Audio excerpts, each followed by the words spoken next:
Hi, welcome back to my channel. My name is Kat. I'm having a great day today. We just took our daughter to the playground and it was an absolutely lovely time. So she's down for a nap and it's the perfect time to wrap up another 4 books for all of you. So we're going to start out with His Favorite by Suzuki Tanaka. So I read the first 5 volumes, and this is a Japanese translation. It's following 2 main characters. So Yoshida, who is described as like short and scrawny, unattractive to his female peers. He has a scar on his cheek. He's generally kind of unpopular, but like a nice guy and kind of like scrappy. And then there's also Sato, who is popular, smart, athletic, and known as like the hottest guy in school. And they frequently have friction between them because Sato will use Yoshida as an excuse why he can't hang out or go on dates with girls who are constantly trying to get him to go out with them. So kind of the girls then get mad at Yoshida for blocking them from getting to Sato. On the surface, it doesn't sound like anything special, but actually when you get into it, the dialogue between the 2 main characters is so good, and the way specifically that Sato talks to Yoshida, it makes my heart flutter like every time. So like he jokingly calls him his favorite, and it pisses the girls off a lot because they want to be his favorite, but yeah, so you learn more. So the tropes in this romance are childhood friend, one character has loved the other for so long, a size difference, so like Sato is really, really tall and Yoshida is quite a small guy, and possessiveness, obviously by Sato, and then what I'm gonna call antagonistic / reactive. So in Japanese manga, something is often called like an S or an M, like a sadist or a masochist, and S's are usually like not what you would consider a sadist in terms of like BDSM, but the Japanese like sadist I call like a soft sadist. I prefer to say like antagonist, reactionist. So it's someone who likes to like poke the person that they like to get reactions out of them. So it's like, I wouldn't even say it's a form of bullying, it's like antagonizing. I really don't like when it veers into like actual bullying. Yeah, so Sato is obviously the S, where he likes to needle and get Yoshida in trouble like with the girls, and also like put him in like weird or uncomfortable situations just to see how he'll react. And I really do quite like that dynamic so much. If you like mangas, this would be for you, as well as if you like I said, like antagonist, reactionist, and also really, really good dialogue where, you know how it's just so honest and pure and like tender, and one character is being completely honest and the other character thinks that they're joking? I love that. So I will be continuing on in this series and I gave it 4 stars.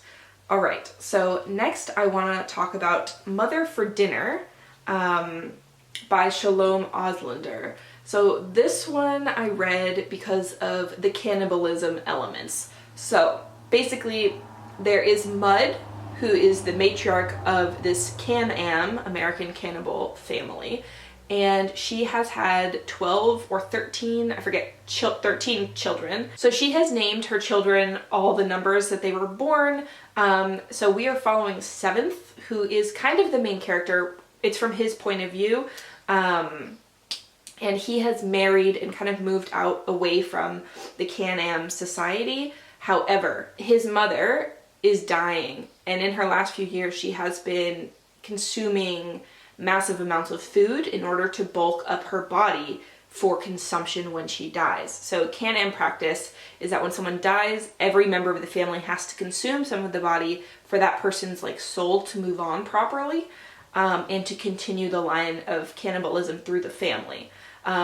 So, whew, this is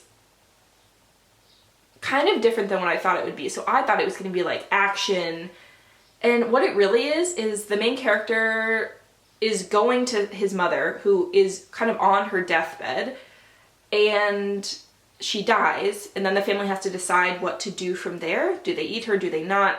Some are like vegan, some are like religious and need to abstain from meat. Like there's all sorts of different like aspects. Some are just doing it for the money of the inheritance, which is tied to eating it. So there's all these different dynamics happening. But what this book actually is like the current thing that's happening, which I just said,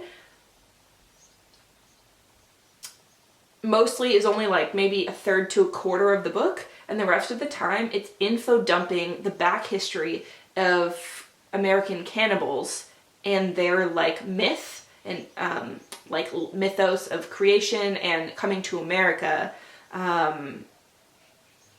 which I found very boring and so info dumpy, and I really didn't like it. Yeah, I have here like the flashbacks are so boring.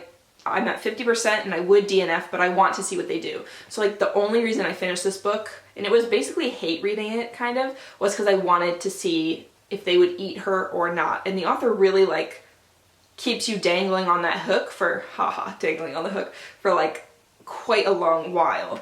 It's obviously like a metaphor for otherness and being assimilated into a culture and like losing your own cultural identity. The author is Jewish, which I found very interesting because in this book there is so much, racism, anti-Semitism, homophobia, transphobia, basically every type of phobia, but especially against Jewish people, which obviously I think the author's making like a very pointed point there, being Jewish himself. Yeah, so I gave this book 2.5 stars. And I really don't recommend it. There are a lot of better cannibal books out there if that's an element that you are looking for. I will leave, I think I did a 5 super specific Rex video on cannibalism. No, I know I did. And I will leave the link for that down below. So we're gonna move right along. So after that, I read The Push by Ashley Audrain. So this one has one of my favorite tropes, which is the potential for an evil child.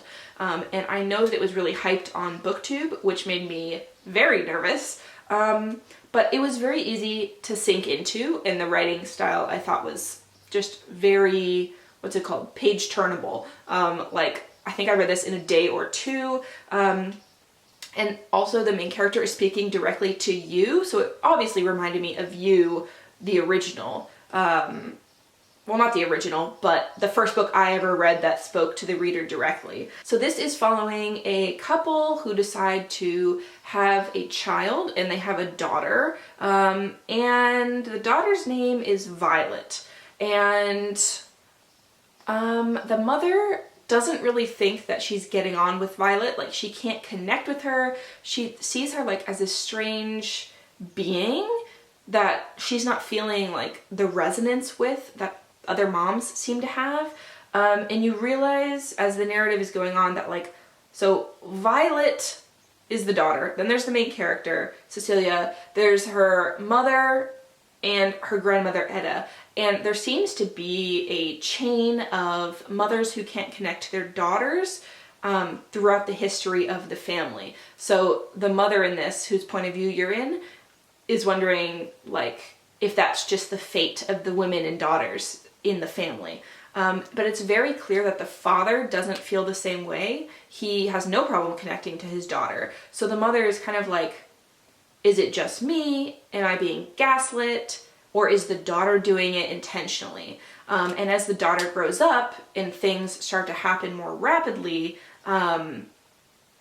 you kind of have to choose if you think that the main character is an unreliable narrator, or if things really did happen. I was quite surprised that no one on BookTube seems to have mentioned that The Push is basically kind of a copy of We Need to Talk About Kevin, just more accessible and shorter and less violent.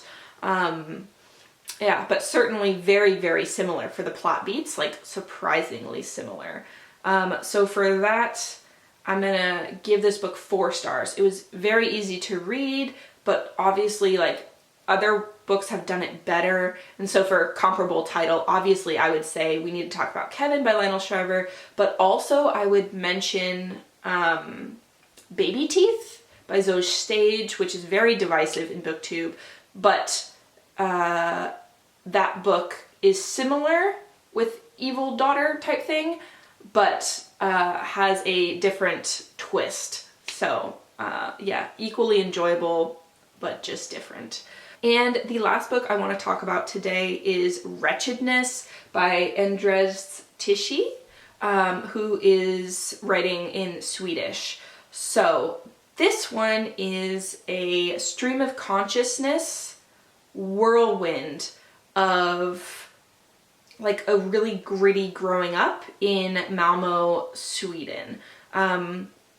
So I loved certain aspects of this book so much that like the page in my journal that I was writing is like filled to the brim. I think that this book is the one that I filled the page the most. Like I was writing 3 lines per like page line, that I loved it so much. So this is following a main character who is a modern cellist, and he is interweaving music theory and getting together with music colleagues to write music alongside his brutal upbringing of poverty and violence and like excruciating boredom and want.